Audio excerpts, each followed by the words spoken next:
Existiu no Egito uma fechada e misteriosa organização de sacerdotes cujo símbolo era o olho de Horus.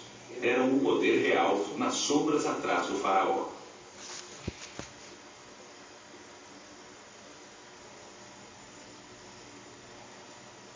Foram os herdeiros de sacerdotes sobreviventes do ciclo anterior da humanidade que viram no dilúvio uma oportunidade para orientar a humanidade em direção a um destino mais alto e estruturar uma sociedade dedicada ao aperfeiçoamento espiritual.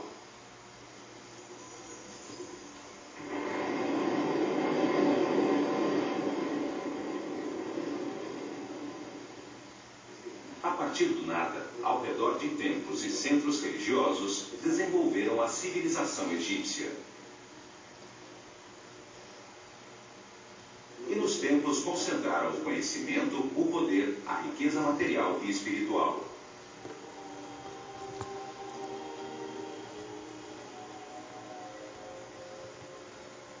Cada templo revelava um tema diferente. O templo de Osíris em Abidos, a reencarnação.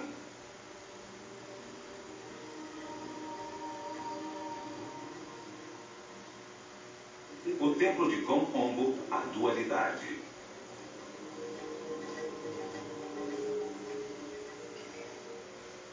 O templo de Luxor, o corpo do homem.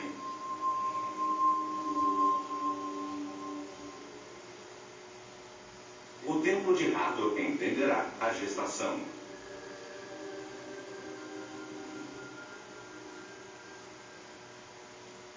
O de Ísis, em Filaré, o princípio feminino.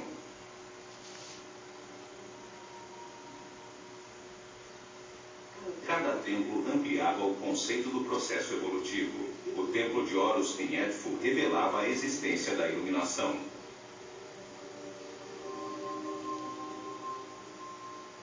O de Karnak se dedicava à evolução da consciência.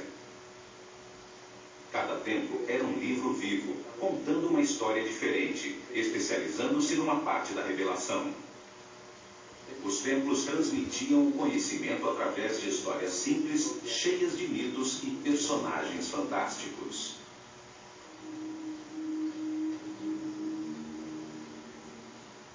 Revelavam informações utilizando uma história fantástica, uma parábola com ensinamentos, um mito cheio de personagens simbólicos que explicavam a vida como parte de um processo de aperfeiçoamento.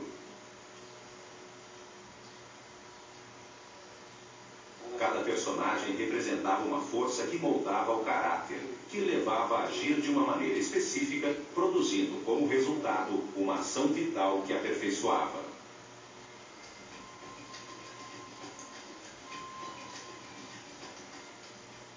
As formas dos personagens e a ação vital que representavam indicavam a sabedoria dos sacerdotes do olho de Horus. Para escolhê-los, estudavam profundamente os animais e insetos, até entender a sua função vital e o que se obtinha através dela.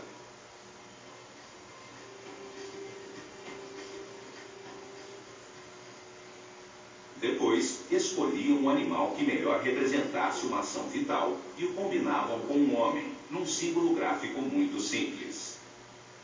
Assim faziam com que a mente transferisse e evocasse as suas qualidades e características.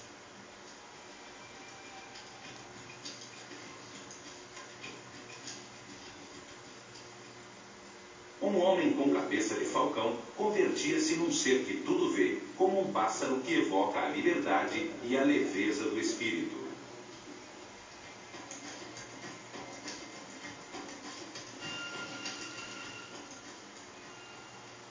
Um homem com cabeça de chacal tinha qualidades de guia.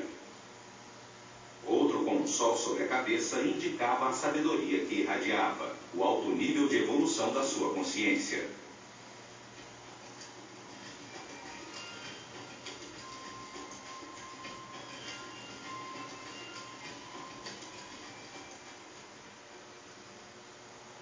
Um desses personagens simbólicos foi chamado de Osíris. Em Abidos, protegido do exterior por altíssimos muros, está o templo que relata a sua história.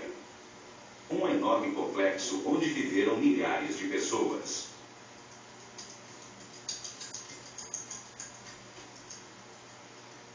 Neste programa, veremos o que este templo revelava. Abidos se encontra a 150 quilômetros ao norte de Tebas, a última capital do Império Egípcio, seu último centro religioso. Por volta do ano 1300 a.C., Sete I e seu filho Ramsés II construíram um templo dedicado a revelar a existência da reencarnação. O templo era formado por 2 pátios fechados,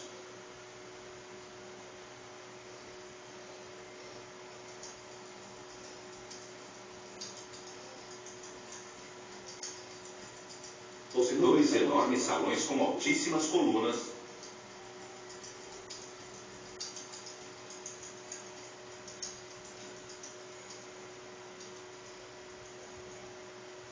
e 7 santuários e uma série de câmaras e áreas de serviço.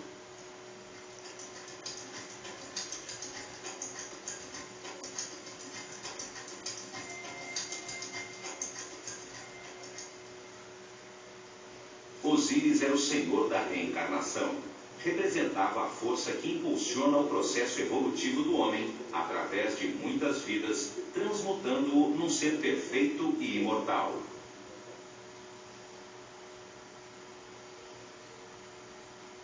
Neste templo, os sacerdotes do Olho de Horus revelaram que a reencarnação é um processo evolutivo criado por Deus para permitir que o homem compreenda a evolução do universo.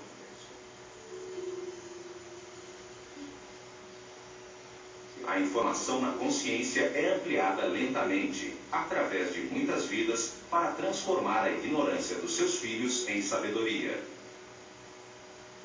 Um processo que converte espíritos inocentes em seres experientes, que entendem a razão da sua existência.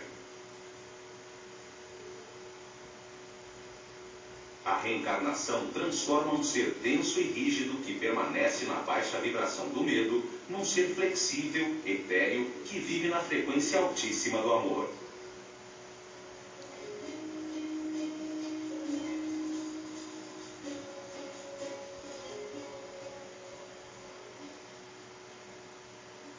Aos poucos, a sucessão de vidas transforma um homem animal num ser sábio e respeitoso, capaz de manipular imensos poderes com responsabilidade.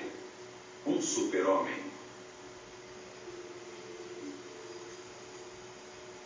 O processo de aperfeiçoamento se realiza na Escola Universal dos Contrastes, uma realidade de opostos, polarizada e dual, de luz e escuridão, de matéria e espírito, de sofrimento e felicidade.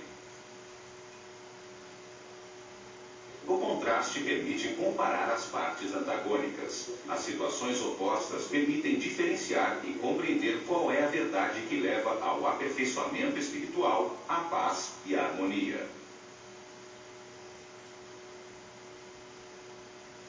Esta porta só se abria 4 vezes por ano. 4 dias significativos que uma sociedade orientada e regida pelos astros demonstrava através de sua arquitetura seu conhecimento dos movimentos do Sol. Esses dias de equinócios e solstícios definiam os ciclos climáticos da Terra. As 4 esquinas do Sol marcavam as mudanças de estação, a enchente do Nilo, o tempo do plantio e da colheita.